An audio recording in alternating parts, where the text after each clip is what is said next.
friends, welcome to my channel Study Zone Never Stop Learning। आज मैं आपको class 11th Hindi मियां Nasruddin chapter पढ़ाऊंगी।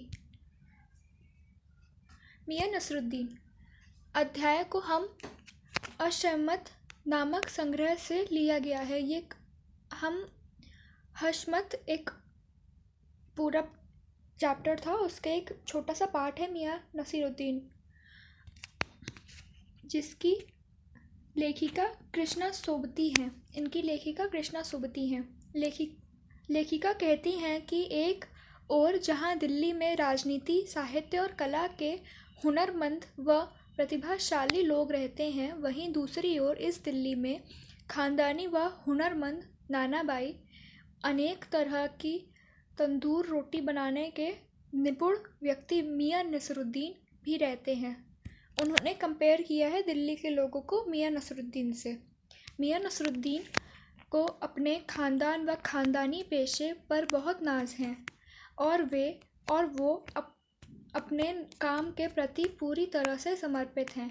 मियां नसरुद्दीन अध्याय की शुरुआत करते हुए लेखिका कहती हैं कि जब वो एक दिन दोपहर के वक्त जामा मस्जिद के आड़ा पड़े मटिया महल के गड़ैया मोहल्ले की तरफ से गुजरी तो वहाँ एक अंधेरी व छोटी सी दुकान पर आटे का ढेर सनता देख लेखिका ने सोचा कि शायद दुकान में सेवइयों बनाने की तैयारी चल रही थी, मगर पूछने पर पता चला कि ये दुकान खानदानी नानाबाई मियां नसरुद्दीन की है, जो 56 प्रकार के नान, 1 प्रकार की रोटी बनाने के लिए मशहूर है। वो 56 प्रकार के नान रोटियां बनाते थे।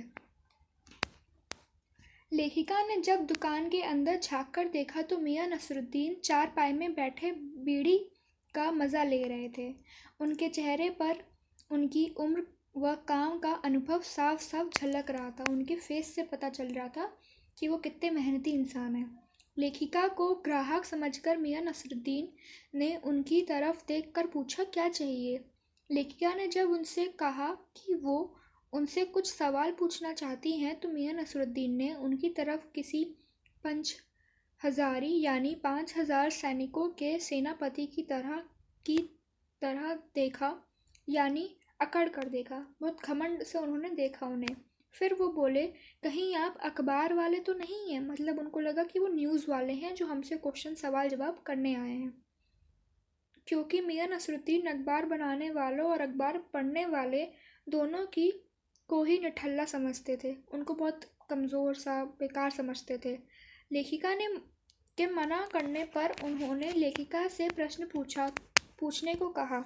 इस पर लेखिका प्रश्न पूछती हैं कि उन्होंने इतने प्रकार की रोटियों को बनाने का हुनर कहाँ से सीखा। उन्होंने क्वेश्चन पूछा, अपने 56 रोटियां बनाने का हुनर कहाँ से सीखा।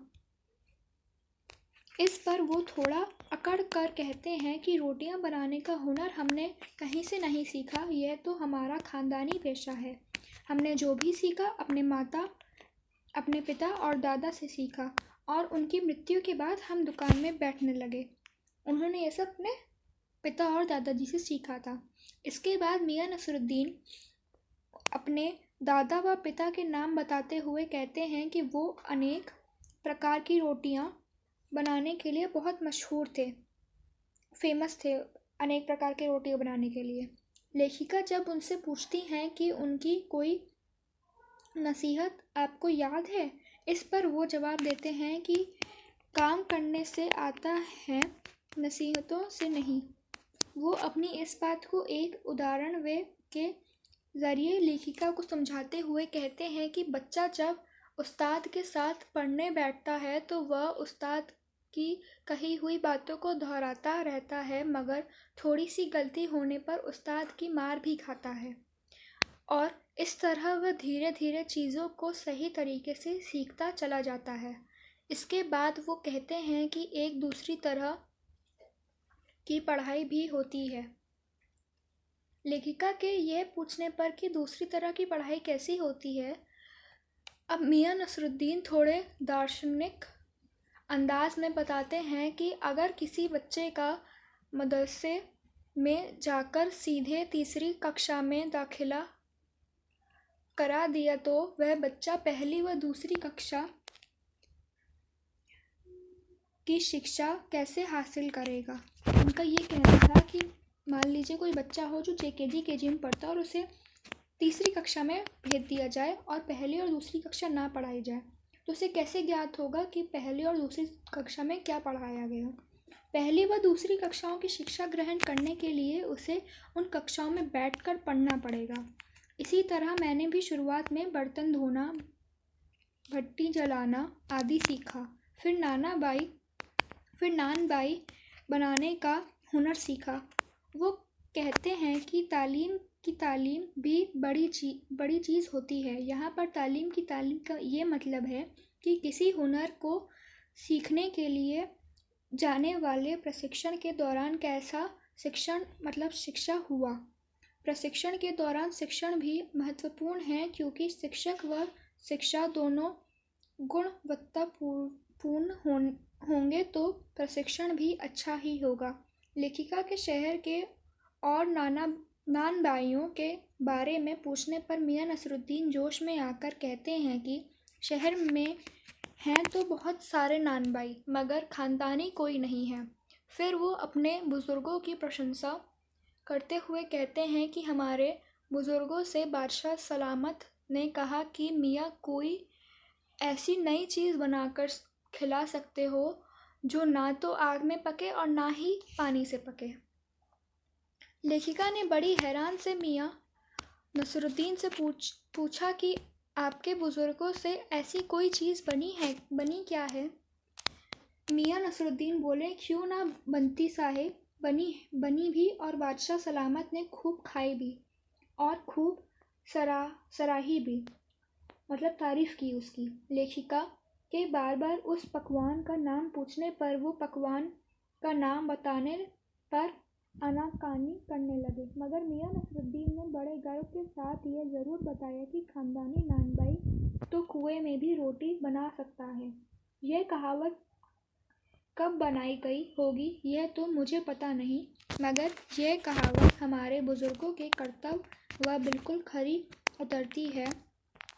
लेखिका ने मियाँ नसरुद्दीन से अगला सवाल किया कि आपके बुज़ुर्गों ने किस बादशाह के यहाँ शाही खानसामे का काम किया था, और वो इस प्रश्न का जवाब देने के बजाय टालने लगते हैं।